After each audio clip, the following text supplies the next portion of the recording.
agradeço a Deus por tudo, né? Eu queria ter, é doido, eu queria aprender a acompanhar um playback, que eu acho que se eu acompanhasse, eu era bom para cantar. Não ia ser tão bom, mas ia ser mais ou menos. Obrigado, viu, pastor, eu confiar em mim, assim. O Senhor me tocou ali no meu coração para mim se ajoelhar e orar por todos nós, né? Aí eu fiquei teimando com Deus ali, não vou orar não, porque se eu me ajoelhar aqui os irmãos vão dizer assim, irmão tá doido. Só ele se ajoelhou, mas era o Senhor que estava me tocando para orar, irmãos, né? Eu passei ontem e hoje assim meditando na palavra e tentando aprender. Eu sou rápido para falar alguma coisa de Deus. A gente não sabe muito, o que sabe Deus é quem nos dá, né? Por isso eu agradeço. Abra sua Bíblia em 1 Samuel.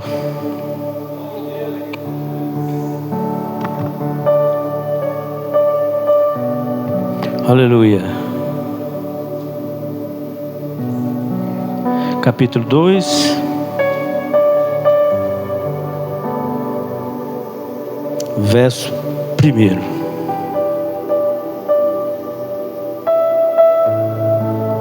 Aleluia.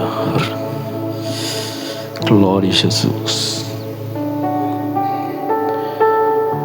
Aleluia.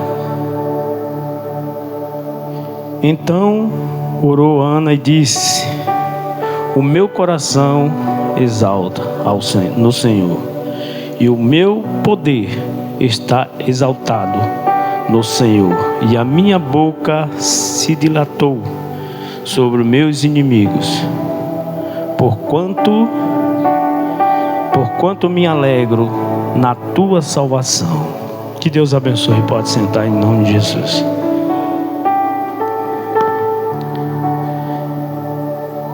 A história de Ana, todo mundo sabe, né, irmãos? Todo mundo já leu, você lê e relê. E muitos pregadores da palavra de Deus falam que a palavra de Deus, ela se renova a cada dia na nossa vida. E eu meditando na palavra de Deus, eu falei com Deus, conversando com Deus, lendo e conversando com Ele. E eu fico pensando, o que uma mulher faz para ser mãe? A luta que Ana teve para ser mãe. Ela queria não ser mãe, só ser mãe, mas ela queria dar um fruto do ventre dela para o seu esposo. Ela queria mostrar que ela estava viva, que ela estava ali, que ela poderia e podia dar um filho para ele. Só que as orações de Ana, ela foi orando e Deus recebendo calado, em silêncio. Ele não falava nada. E quando você não tem uma resposta, você vai ficando angustiado, você vai ficando machucado, você vai sofrendo mais, você vai achando que o Senhor não está te ouvindo. É verdade. E aí ela vai continuar buscando e acreditando que vai dar certo. Agora, o plano de Deus na vida de Ana não ia passar em branco. O plano de Deus tinha que acontecer, e tinha que ser com Ana. Eita glória! No ano, todo ano, ele se oferecia sacrifício ao Senhor, o esposo Elcana. Ele ia, e o sacerdote escolhido por Deus, Eli. Agora imagine Eli, um homem na multidão de muitas pessoas, ser escolhido como sacerdote. Sacerdote, para todos que sabem, é aquele que representa o povo diante de Deus. Tudo que você levava de oferta, ele representava você diante de Deus. Agora, o mais importante, vai nascer um filho, único filho. O filho que tanto foi pedido a Deus, que tanto foi buscado anos e anos. E Ana toma uma decisão quando o marido tem um encontro com ela e ela vai saber que está grávida, que está esperando o filho. Agora, como ela poderia saber que era um filho homem? Não foi como Jesus Cristo chegou para Maria e falou: Maria, tu vai ter um filho. Já falou um filho homem, e o nome dele vai ser Jesus.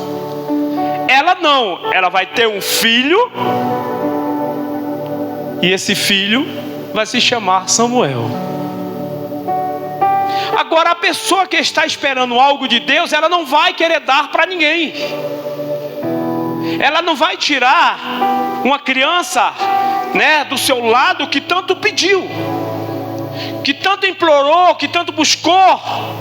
Eu imagino o sacrifício que ela fez, se colocando na posição dela. Imagino que ela até ofereceu algo para Deus. E a coisa mais importante, ela entrega para a casa do Senhor, para ser criada com o sacerdote Eli, para servir ao Senhor no templo. Olha, o plano de Deus começa a acontecer. A decisão dela foi muito importante para que existisse uma nação, um povo temente a Deus. Só que Deus não vai deixar ela só com um. Ela deu um e recebeu mais 6. Olha como é importante, pastoras. Ela não se incomodou com um que tinha. Ela queria que ele servisse a Deus. Tem muita gente se incomodando com casa, com carro, e esquecendo que Deus pode dar muito mais.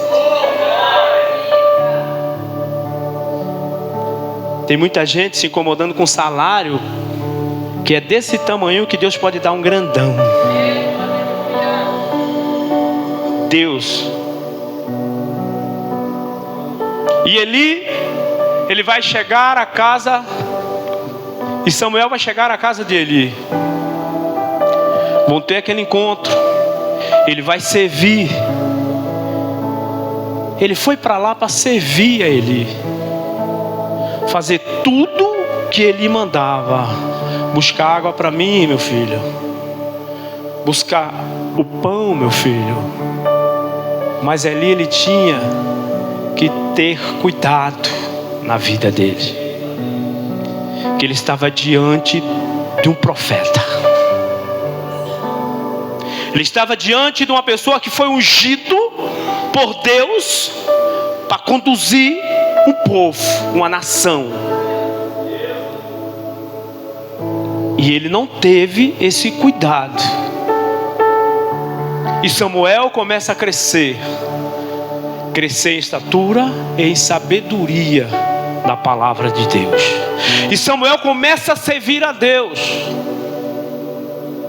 Tudo que ele fazia era para Jesus Cristo, era para Deus. Mas ele nunca deixava de obedecer a palavra de Eli. Ele nunca saiu do comando de Eli para fazer aquilo que estava na sua própria vontade, mesmo sabendo tudo o que ia acontecer. Ele não fez nada sem a aprovação de Deus.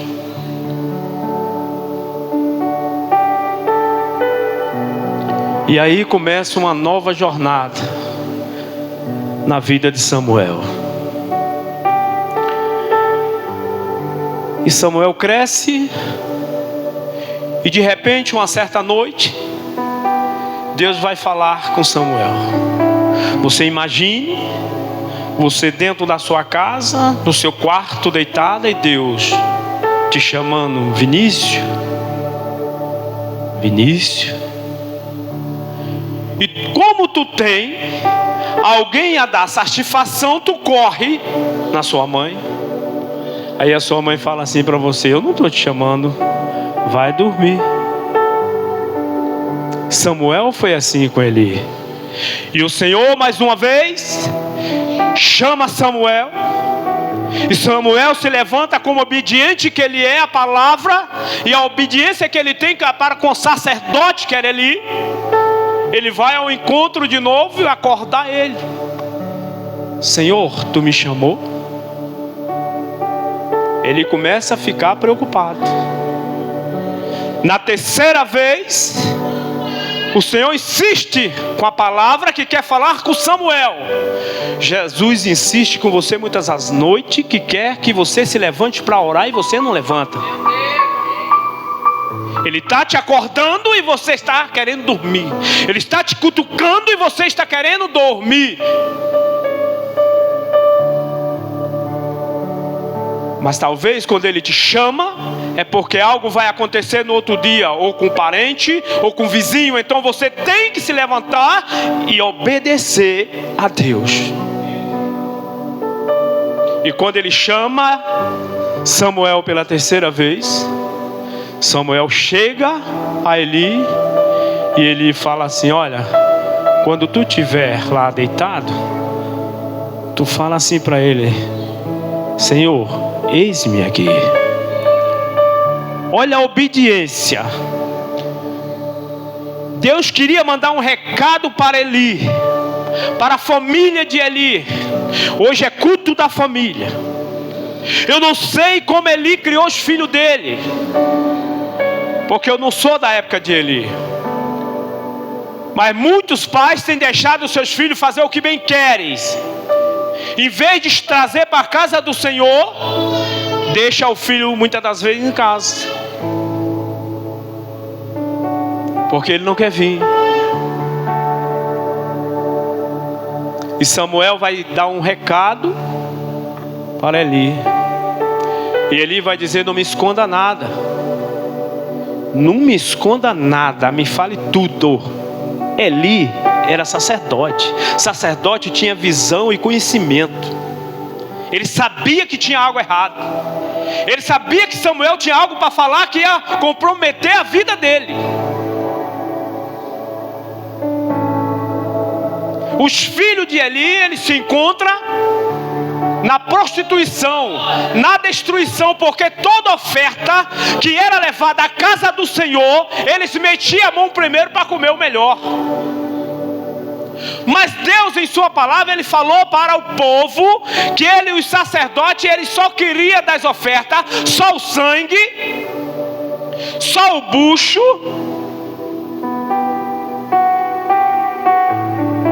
Deus não queria mais nada, que era o que os sacerdotes podiam comer. Vocês vão comer isso aqui, e isso aqui é para mim. Sabe o que significa isso? Que hoje muitos pastores e pregadores da palavra de Deus dão o melhor para ele e trazendo o pior para a igreja, para a casa do Senhor. Ei, eu preciso entender que Deus é o único, que Ele é o que pode fazer e desfazer o que Ele quer, o que Ele bem quer. E além do mais, os filhos de Eli pegavam as coisas do Senhor para levar para prostituição, para comer com mulheres, para fazer festinhas, e tudo chegava ao ouvido de Eli. Mas Eli falava que não acreditava no que o povo estava falando. O Senhor estava alertando, o Senhor estava profetizando na vida de Eli que algo ia acontecer na vida deles. O estupim está aceso, a bomba vai estourar, e quando estourar, não vai ter mais jeito, não tem como escapar, irmãos. E continua, dias após dias, ele repetindo: E o garfo de 3 pontas só tirava o que pegava, levava para eles. Eles tinham um sacerdote para tirar o que era de Deus e levar para eles comer, com ameaça. O melhor era para eles, o pior era para Deus. Mas do alto, o Todo-Poderoso está vendo tudo, está contemplando tudo. E o povo da época, os hebreus, começam a sofrer. Não dá mais fruto, as plantações não crescem mais. Por quê? Vamos descobrir onde está o erro. Como que vai descobrir? Se o sacerdote fecha os olhos, está vendo o erro e não procura melhorar a situação. Como posso congregar numa congregação onde a pastora ou o pastor faz vista grossa para as coisas, pastor? Não tem como. Não tem como a igreja crescer. Não tem como a igreja sentir a presença de Deus. E começa a diminuir a presença e o fogo do Espírito Santo. Vai chegar o dia em que algo vai acontecer de diferente, para pior. Deus chega e manda um homem à casa de Eli, um homem de Deus, falar para ele que vai destruir. Deus não manda mais recado para ele se voltar. Deus manda falar para ele que vai destruir ele, a família, os filhos e toda a sua descendência. Todo mundo. Você imagine, você, pai de família, ouvir isso de Deus. Porque estava profanando o templo do Senhor. Estava entrando no coração de Deus. Aonde Deus, ali, irmãos, o nosso Deus era tão maravilhoso que lá não precisava de luz. Ele era a própria luz. E quando a luz se apagava, o povo ia dormir, porque Deus se retirou.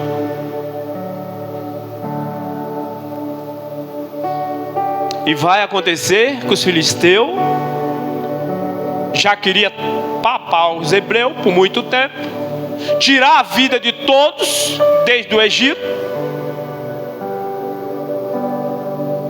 Vão para uma guerra, vai todo mundo e começa a morrer.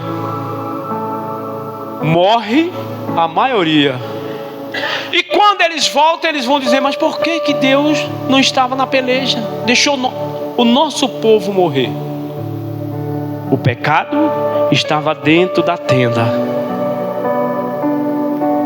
Eles tomam uma posição que não poderia tomar, porque quem está em pecado não pode estar no altar.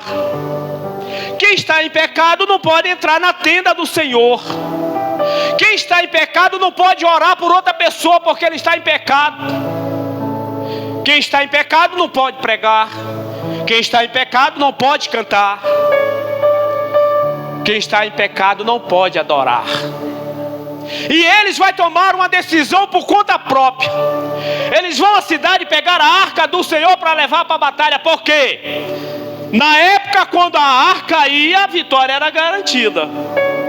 E eles tinham isso porque eles eram sacerdotes, os filhos de Eli. E eles vão, pega a arca e leva sem autorização de Deus.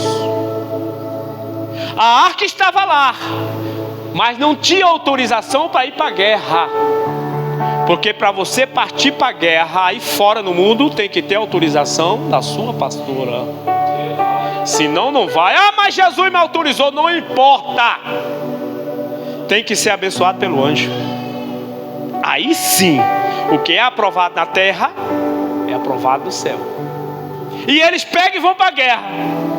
Chega na guerra, chegou o dia da destruição. Chegou o dia da morte. Chegou o dia de Deus cumprir a sua palavra sobre a igreja dos hebreus. Aí morre o filho, morre o outro filho. E quando volta um que se sente covarde, sai da peleja, vem avisar. E quando avisa, que acontece? O pai morre, cai da sacada, de cima da sua cadeira e morre. A esposa de um deles está grávida, pronto para dar à luz. Quando ouve isso, ela chora de pranto. O marido morreu, meu sogro morreu, e ela dá à luz. E coloca o nome do filho, e acabou.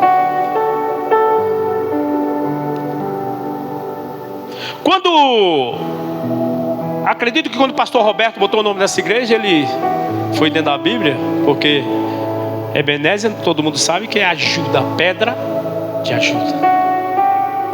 E o povo precisava de ajuda na época. Samuel cresce em sabedoria e começa a conduzir o povo.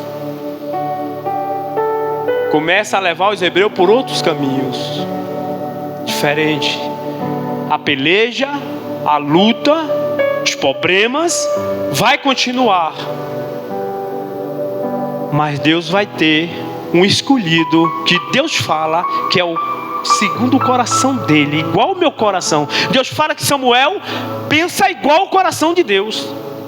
Agora imagine um homem pensando igual o coração de Deus. Igual o meu coração, ó Deus falando.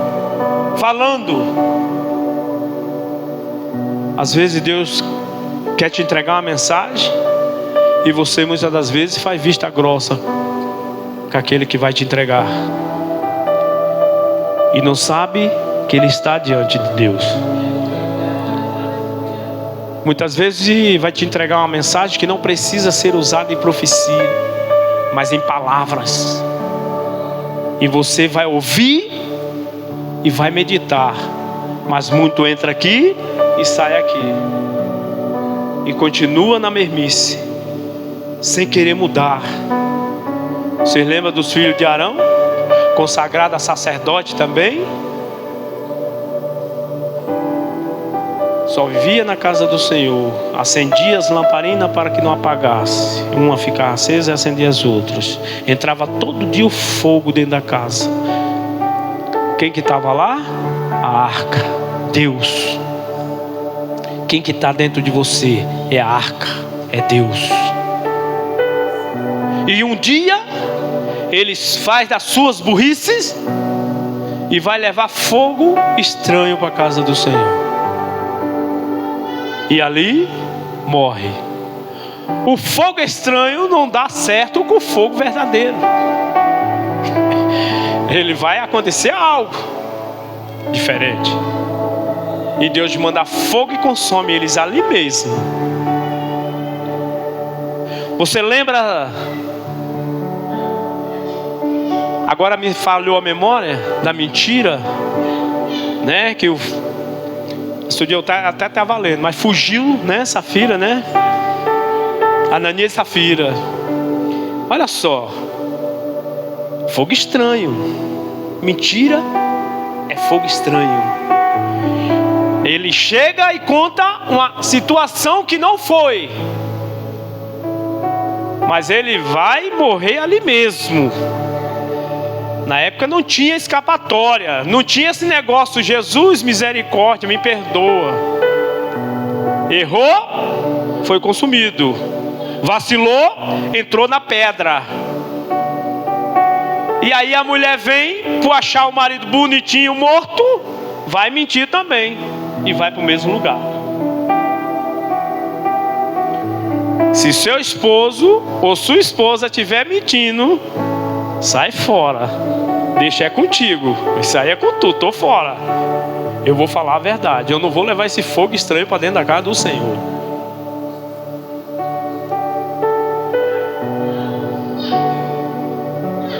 E era muito grande o pecado desse jovem perante o Senhor, porquanto os homens desprezavam a oferta do Senhor. Eles desprezavam o que era de Deus. É a mesma coisa de você pegar hoje e não ler a Bíblia, não examinar as escrituras, você está desprezando a palavra de Deus. Você está desprezando aquilo que vai te fazer ser grande, crescer em conhecimento, em sabedoria. Eu vi essa semana um cara, 3, no negócio do 1 milhão que passa, e eu gosto de ver porque tem cara inteligente e tem cara burro também. O cara não soube dizer, numa resposta para ganhar 40 mil reais, quem foi que tocou no mar vermelho. Falou, foi Abraão. Eu falei, tu é muito burro, tu faz faculdade e não examinou as escrituras. Você imagine, eles pediram ajuda a 3 caras, 2 homens e uma mulher, e eles não acertaram, falaram Abraão. Deveria ter falado Isaac, Jacó, Elias, né? Porque não é possível, gente. Até uma criança sabe que quem tocou no mar vermelho foi Moisés. Então, o que acontece? Com desobediência, nós perdemos a unção de Deus. E os nossos filhos vão crescendo e vendo que você não é obediente à igreja, que você não é obediente aos pastores, e vai dizer, se a minha mãe não obedece, eu também não vou obedecer. Eu vou fugir disso. Ele deveria ter cuidado e ter repreendido e colocado no banco os filhos dele. Ele não tinha sido culpado do sangue dos filhos. Jesus, ele só quer uma coisa de nós: que nós seja obediente, glorifique a Ele e faça a vontade dele. Ele não quer mais nada. Ele não está te pedindo dinheiro, não está te pedindo tua casa, não está te pedindo nada. Ele só está assim, ó: pedir, dá-se-vos-á. Pede com fé e me obedeça. Não adianta pedir e não obedecer, que não vai ganhar, não vai ter.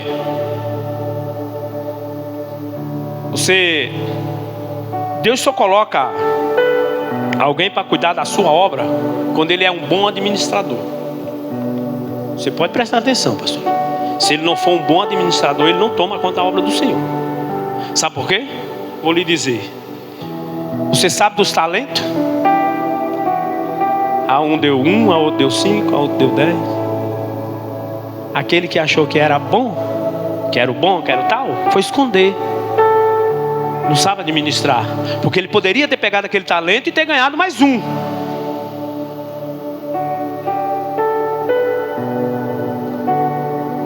Ele poderia ter falado assim, ó, vou ganhar mais um, porque quando meu senhor vier buscar, eu vou entregar para ele. O pai de família tinha 3 filhos. A um ele deu 10, a um ele deu 20 e a outra ele deu 5. E foi para uma viagem e voltou.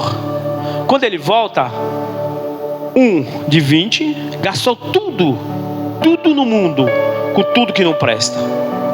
O outro de 10 gastou também tudo no mundo, fez o que bem quis. O que ganhou 5, ele sabe o que ele fez?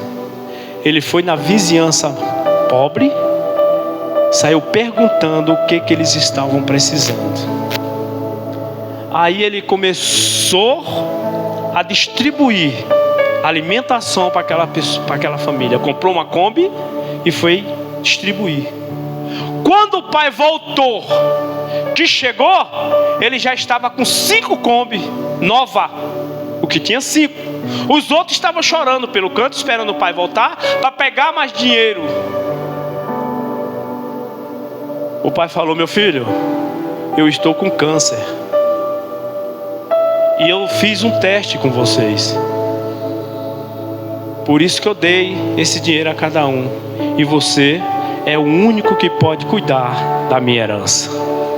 Agora imagine isso: Jesus chegar e dizer para você, homem ou mulher, você é o único que pode, quando a pastora sair daqui, cuidar da minha igreja.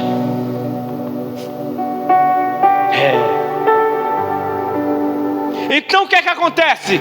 todo o corpo de obreiro e toda a igreja tem que estar preparado para esse dia. Porque um vai ser escolhido como Samuel foi, para cuidar da nação, cuidar das pessoas. Porque não adianta um povo sem liderança.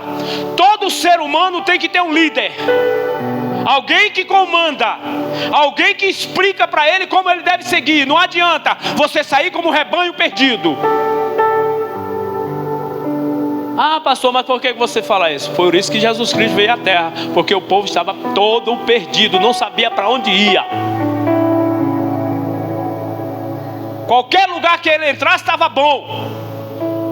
Mas Deus mandou seu filho para a terra para mostrar o caminho.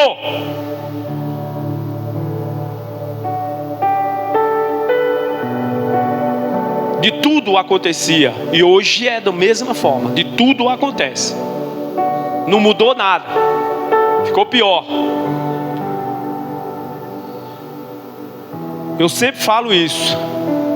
O diabo, ele não quer as ovelhas, ele quer o líder. O diabo, ele quer destruir o líder.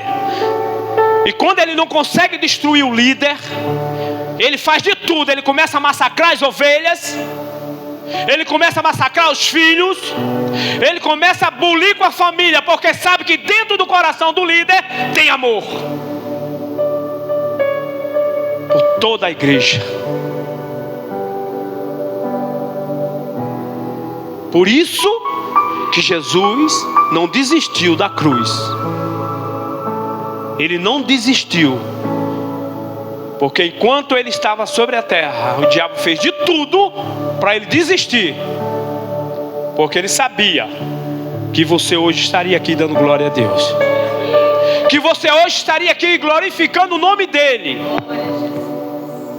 A Bíblia não fala que os filhos de Eli era filho de Beliar. Não sou eu que estou dizendo, está na Bíblia. Você vai em 1 Samuel, começa a ler do começo. Mastigado é bom, mas é bom você ler. Filho de Beliar, que significa Satanás. Você imagine isso.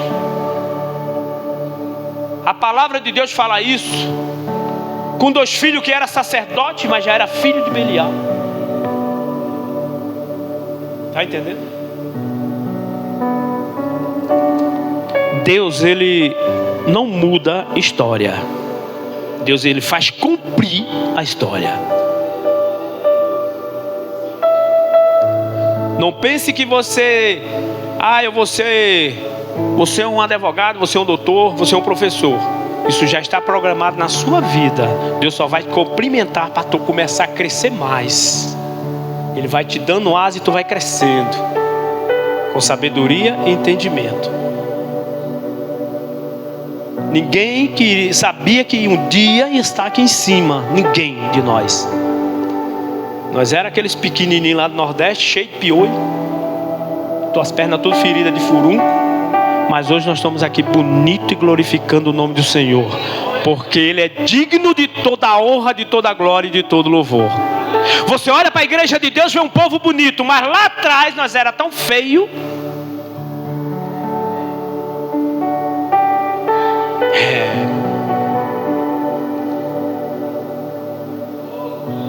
Tem tantas pessoas que já chegou para mim e falam assim: ah, tu era feio, barrigudo. Digo, hoje eu sou bonito porque eu tenho a presença do Espírito Santo de Deus. É o mais importante. Hoje é noite aceitável do Senhor. Se você sentir do seu coração que quer voltar, se reconciliar, se entender novamente com essa arca que se chama Deus, não perca a oportunidade. Não faça como os filhos de Eli. Não faça como várias gerações têm feito, abandonando Deus, não conhecendo esse Deus que tudo pode. Ele está aqui nessa noite. A presença dele está aqui nessa noite. E algo vai acontecer nessa noite. Vamos se colocar de pé em nome de Jesus? Pastor, eu vou entregar agora. Mas vamos orar. Vem aí, pode desligar.